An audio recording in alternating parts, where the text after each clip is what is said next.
Hello everyone, मेरा नाम है डॉक्टर कोमल सिंह चौहान और आज की वीडियो में हम समझने जा रहे हैं पर्सनल एडमिनिस्ट्रेशन, जिसे हिंदी में कहते हैं कार्मिक प्रशासन।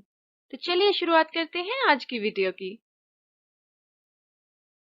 Employees form the core and the backbone of any organization, and personnel administration is that part of administration which is concerned with people at work.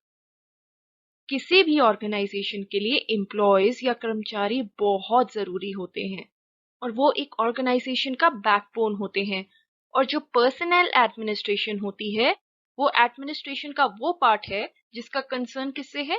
लोगों से, जो एक ऑर्गेनाइजेशन में कार्य करते हैं।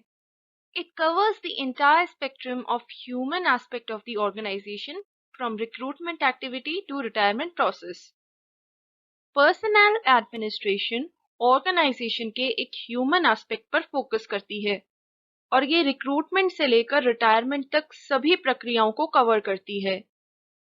पर्सनल वर्ड का मतलब होता है people working in an organisation, यानी कि ऑर्गेनाइजेशन में कार्य करने वाले लोग या कर्मचारी। According to a Felix and Lloyd G Nigro, public personnel administration is the process of acquiring and developing skilled employees and of retaining them to put forth their best efforts. Felix and Negro के मुताबिक personal administration एक ऐसी प्रक्रिया है जिसके द्वारा skilled employees को एक ऑर्गेनाइजेशन में लाया जाता है, उनकी स्किल को डेवलप किया जाता है सो दैट वो अपनी बेस्ट परफॉर्मेंस दे सकें। So personnel administration involves personnel planning, recruitment, training, promotion, development and maintenance and improvement of performance productivity. Personnel administration में आता है personnel से related planning करना, recruitment या भर्ती करना, training देना, promotion करना, personnel की development करना and maintenance and improvement of performance and productivity. Performance and productivity की मेंटेनेंस करना और उसकी इम्प्रूवमेंट करना। Personal administration also includes monetary and non-monetary incentives, retirement benefits of the human beings or the personnel within an organization, negotiations and agreements on wages and working conditions, settlement of disputes among others. So personal administration में सिर्फ promotion, recruitment या training ही नहीं आता, बल्कि monetary and non monetary incentives भी आते हैं। Monetary incentives cash की फॉर्म में होते हैं एंड नॉन मॉनेटरी इंसेंटिव्स होते हैं जो नॉन कैश बेनिफिट्स होते हैं। इसके अलावा ऑर्गेनाइजेशन में काम कर रहे कर्मचारियों के रिटायरमेंट बेनिफिट्स भी पर्सनल एडमिनिस्ट्रेशन में आते हैं और साथ ही साथ इसमें आते हैं negotiations and agreements related to wage and working conditions. जो working conditions से related agreements हैं या negotiations हैं या wages से related जो negotiations है वो भी इसका part है, plus disputes को settle किया जाना भी personnel administration में आता है। It aims at optimum utilization of human resources in order to achieve maximum results with minimum wastage of funds and technology.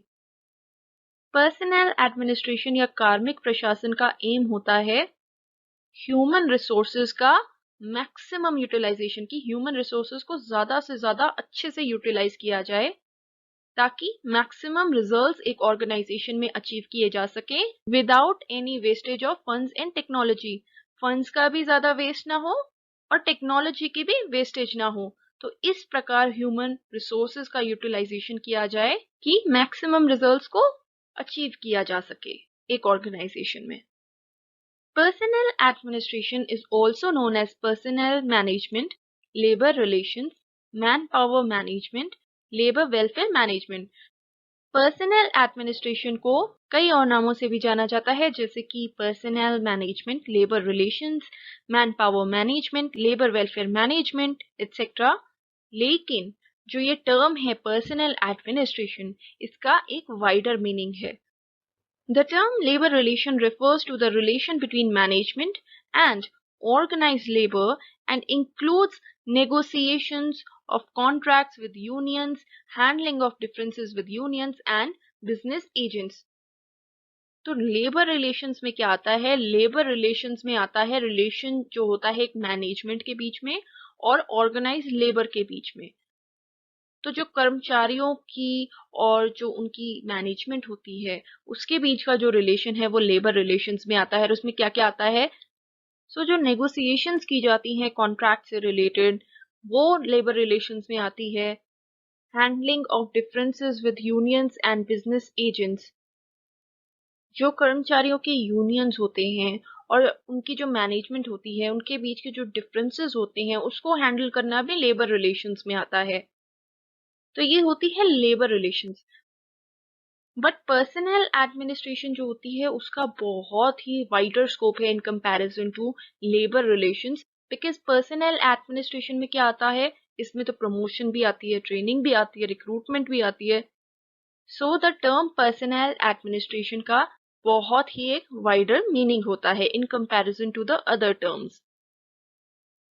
So basically personnel administration जो है जिसे कार्मिक प्रशासन कहा जाता है ये फोकस करती है वर्कर्स पर। जो कर्मचारी एक ऑर्गेनाइजेशन में कार्य कर रहे हैं उन पर ये फोकस करती है। और इसमें आते हैं various aspects like recruitment, training, promotion. ये सभी टॉपिक्स हम अपनी अगली वीडियो में डिटेल में डिस्कस करने वाले हैं।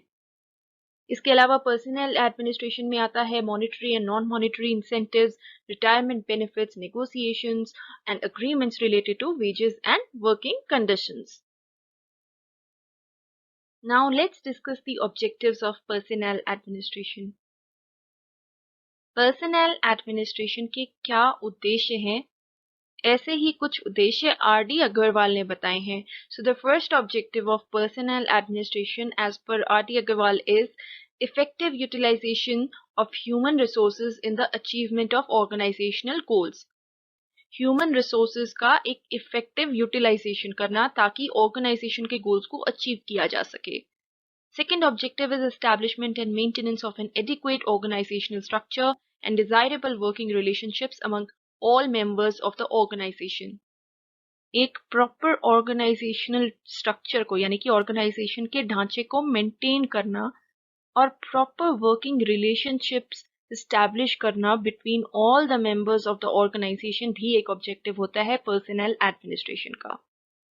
क्योंकि अगर वर्किंग रिलेशनशिप्स अच्छे नहीं होंगे मेंबर्स के बीच में तो ऑर्गेनाइजेशन को अपने ऑब्जेक्टिव्स अचीव करने में बहुत प्रॉब्लम आएगी. The third objective is securing integration of the individual and informal groups with the organization and thereby their commitment, involvement and loyalty. Employees को ऑर्गेनाइजेशन के प्रति कमिटेड एंड लॉयल यानी कि निष्ठावान बनाना ताकि ऑर्गेनाइजेशन में यूनिटी आ सके. The next objective is recognition and satisfaction of individual needs and group goals.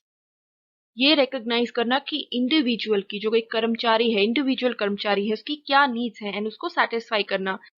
साथ ही साथ जो एक ग्रुप कार्य करता है एक ऑर्गेनाइजेशन में उसके गोल्स को रिकॉग्नाइज करना और उन गोल्स को सेटिस्फाई करना. Provision of maximum opportunities for individual development and advancement. व्यक्ति की डेवलपमेंट के लिए, एक इंडिविजुअल की डेवलपमेंट के लिए और उसकी एडवांसमेंट के लिए ज्यादा से ज्यादा अपॉर्चुनिटीज प्रोवाइड करना. Maintenance of high morale of human organisation. Organisation में जो ह्यूमंस कार्य कर रहे हैं, जो व्यक्ति कार्य कर रहे हैं, उनका हाई मोरल मेंटेन करके रखना सो दैट वो एफिशिएंटली वर्क कर सके.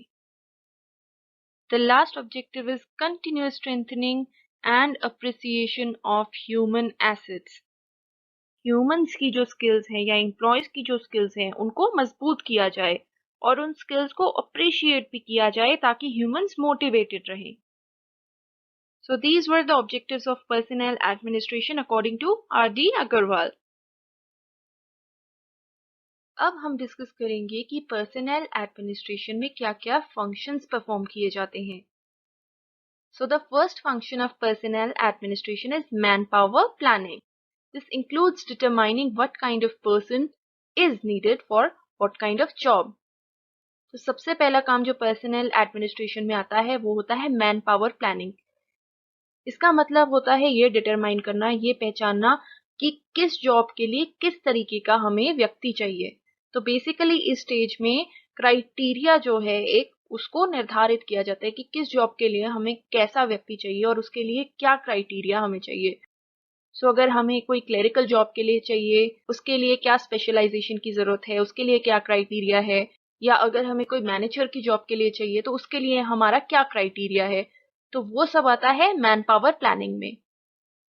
Next function of personnel administration is recruitment and selection of employees, which is a very important function of personnel administration. तो रिक्रूटमेंट या भर्ती एक बहुत ही इम्पोर्टेंट फंक्शन है जो कि कार्मिक प्रशासन में परफॉर्म किया जाता है। इसको हम आगे चलकर डिटेल में भी डिस्कस करने वाले हैं। और रिक्रूटमेंट का जो एम होता है वो ये होता है कि एक जॉब के लिए एक क्वालिफाइड एंड competent person को ही सिलेक्ट किया जाए। The next function is training and development. Training of employees to increase their efficiency and effective job performance is another important task of personnel administration. Employees को training देना ताकि उनकी efficiency को increase किया जाए, उनको इफेक्टिव बनाया जाए, ये भी एक इम्पॉर्टेंट टास्क है पर्सनल एडमिनिस्ट्रेशन का। ट्रेनिंग भी काफी तरीकों की होती है, जैसे कि प्री एंट्री और इंट्रोडक्टरी ट्रेनिंग और on the job training. Training को भी हम एक सेपरेट वीडियो में डिटेल में डिस्कस करने वाले हैं। The next function is salary administration. No organization can work efficiently or effectively for long unless its employees are paid adequately. जब तक एम्प्लॉयज को प्रॉपरली पे नहीं किया जाता तब तक ऑर्गेनाइजेशन एफिशिएंटली वर्क नहीं कर सकती है। And hence salary administration personal administration का एक बहुत ही इम्पोर्टेंट एस्पेक्ट है। इसमें क्या क्या आता है? It includes payment of salary, कर्मचारियों को सैलरी देना या फिनेंशियल इंसेंटिव्स देना, उनको बोनस देना एक्सेट्रा, ये सब सैलरी एडमिनिस्ट्रेशन में आता है, जो कि एक इम्पोर्टेंट फंक्शन है पर्सनल एडमिनिस्ट्रेशन में जो कि परफॉर्म किया जाता है। The fifth function of personal administration is motivation and moral. ये भी एक बहुत इम्पोर्टेंट फंक्शन है कार्मिक प्रशासन का कि एम्प्लॉयज को मोटिवेट करना, उनका मोरल हाई मेंटेन करना, सो दैट वो इफेक्टिवली कार्य कर सके और एफिशिएंट बन सके। अगर एम्प्लॉयज मोटिवेटेड नहीं होंगे तो वो प्रॉपरली कार्य भी नहीं कर पाएंगे, उनकी परफॉर्मेंस डाउन चली जाएगी। So the personnel administration should aim at maintaining a high morale and motivation among the employees. The next function is management and employee relationship. The personnel administration system has to take care that there exists a healthy relationship between the management and its employees. Personnel administration में इस चीज का जरूर ध्यान रखा जाता है कि एम्प्लॉयज के बीच में और मैनेजमेंट के बीच में एक हेल्दी रिलेशनशिप मेंटेन रहे। अदरवाइज ऑर्गेनाइजेशंस में बहुत ज्यादा डिस्प्यूट्स होने वाले हैं। Thus, it has to evolve measures for settling disputes and redressing grievances for the employees. Personal administration का काम है कि ऐसे ऐसे मेजर्स को, ऐसे ऐसे तरीकों को इवॉल्व करे जिनके थ्रू डिस्प्यूट्स को सेटल किया जा सके और जो कर्मचारियों के ग्रीवियंसेस हैं, जो उनकी प्रॉब्लम्स हैं, उनको सुना जाए और उनका एक समाधान निकाला जाए। The last function is employees welfare and service record. The personnel administration has to maintain complete records of the employees relating to their qualifications, job performance, special aptitude and other personnel matters.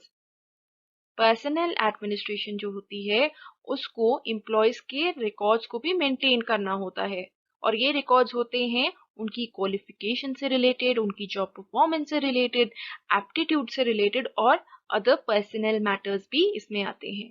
Besides, it has to make satisfactory provision for employees' welfare, such as provision of medical services, safety of workers at work, recreation, and other welfare programs.